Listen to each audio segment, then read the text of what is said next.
আমরা কিসের আলামত দেখছি? এক একযুগে একই সাথে ৩ টি বলা যেতে পারে যে পুরো আতঙ্ক ছড়াবার মতো বাক্য কিন্তু এরই মধ্যে দেয়া হয়েছে জামায়াত ইসলামের পক্ষ থেকে। আমরা জানি যে এরই মধ্যে সয়লাব যে জামায়াতের আমির একেবারে রাখঢাক না রেখেই বলেছেন যে গণভোট এবং যদি নির্বাচন একসাথে হয় তাহলে কিন্তু নির্বাচনী জেনোসাইড হবে। জেনোসাইডের খুব মানে সহজ ভাষায় যদি বোঝা হয় তাহলে সেটা হচ্ছে গণহত্যা। চিন্তা করা যায় এই ২০২৬ সালের মুহূর্তে এমন কথা প্রকাশ্যে, তাও কোনো পাতি নেতা নন। একেবারে দলটির আমির। তাহলে কিসের অপেক্ষা করছে বুঝতেই পারছেন? সরাসরি গণহত্যার কথা বলছেন, নির্বাচনী জেনোসাইড। বোঝাই যাচ্ছে যে কি অপেক্ষা করছে। ওখানেই শেষ হয়নি কিন্তু। উনি কিন্তু ওই অনুষ্ঠানে আবারও স্মরণ করিয়ে দিলেন দ্বিতীয় স্বাধীনতার কথা বলছেন। প্রথম স্বাধীনতা তাহলে কোনটি? উনি কিন্তু জুলাই বিপ্লবের কথা বলেননি। এবার আসেন হুমকি কাকে বলে, কত প্রকার কি, কি। ওই একই অনুষ্ঠানে কিন্তু জামাতের আরেকজন নেতা আমিরের দলের একটা অনুষ্ঠানে আমিরকেও ছাপিয়ে গেছেন। কি বলেছেন? যে নির্বাচনের আগে জেলা, উপজেলা, ইউনিয়ন প্রশাসনের সবাইকে জামাতের আজ্ঞাবহ হতে হবে। নিশ্চিত করতে হবে তারা জামাতের এবং এর কোনো ব্যত্যয় হবে না। খেলা কিন্তু শুরু। এটা শেষ হলেও বুঝতেন আরেকটি খেলা কিন্তু নীরবে হয়ে গেছে। বলুন তো কোনটি? ভূমিকম্পের ৪ বার ভূমিকম্প হলো ২ দিনের ব্যবধানে। এর আগেও কিন্তু বাংলাদেশে ২ দিনের ব্যবধানে ২ বার ভূমিকম্প হয়েছে। মাত্রায় যে খুব বেশি পার্থক্য তা না কিন্তু ০.২। কিন্তু এবার কি করা হলো? খুব টেকনিক্যালি দেখবেন। ঢাকা বিশ্ববিদ্যালয়, জাকসু, জাবি বন্ধ করে দেয়া হলো। আর কি হলো? আজকে ঢাকা মেডিকেল এবং সলিমুল্লাহ মেডিকেল। আপনি নিশ্চয়ই বলবেন যে নিশ্চয়ই সতর্কতার জন্য তো করতেই হবে।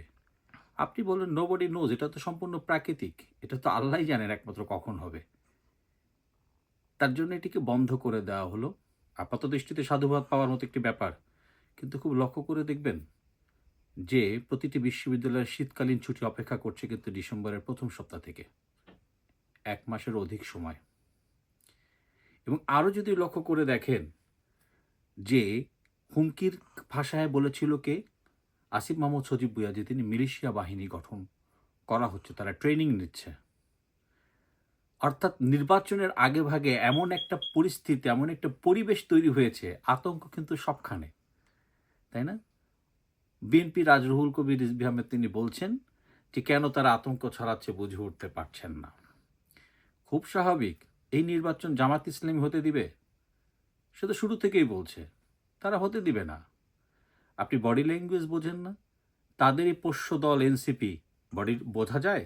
আপনারা সারা মাঠ চষে বেড়াচ্ছেন আর তাদের গা গতরের চেহারা দেখেছেন? কিছুই না। কাজেই তারা নির্বাচন কোনোভাবেই হতে দিবে না। বিএনপি আপনাদের এখনো বোঝার ভুল। পুরো অন্ধকারে রেখেছে। আপনারা বুঝতেছেন আপনাদের সাথে লন্ডনে হাত মিলিয়েছে।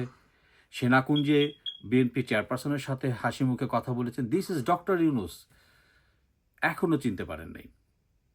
আপনি খুব খেয়াল করে দেখেন এই সরকারের একটা গাছের পাতাও নড়ছে না জামাতের ইশারা ছাড়া। ডক্টর ইউনূস কি করছেন? ফ্ল্যাশ লাইট, মিডিয়া লাইট যে আমি তারেক রহমান বিএনপির সাথে আছি, খুব ভালো আমার সম্পর্ক। জামাতের কাউকে কিন্তু উনি আর সেই ওই সংস্কার কমিশনের মিটিংয়ের পরে ডাকাডাকির মধ্যে নাই। ভাবটা এরকম, ওদেরকে আমি চিনি না, তোমাদেরকে চিনি। পুরোপুরি উনি পাশ্চাত্যের পলিটিক্স, পাশ্চাত্যের ডিপ্লোম্যাসি ধরেছেন। বিএনপিকে শান্ত রেখে জামাতকে বলছেন আগাও। উনি যেটা চাইছেন নির্বাচন কোনোভাবেই হবে না। এটি যদি কোনোমতে ফেব্রুয়ারি করা যায় তাহলে ওনার স্বাদের লাউ পূরণ হবে। আবার এদিকে আপনারা লক্ষ্য করে দেখবেন যে সংঘাত অনিবার্য। কেননা শেখ হাসিনা অডিও বার্তায় বলেছেন আওয়ামী লীগ ছাড়া নির্বাচন হতে দেবে না তার সমর্থকেরা। ভারতও কিন্তু কড়া হুঁশিয়ারি দিয়ে দিয়েছে। কাজেই নির্বাচনের আগে বড় ধরনের সংঘাতের মুখে বাংলাদেশ। এমনটাই কিন্তু উপরের যে দৃশ্যপট সেটি দেখে মনে করছেন সামাজিক যোগাযোগ মাধ্যম সহ দেশের আপামর জনগণ।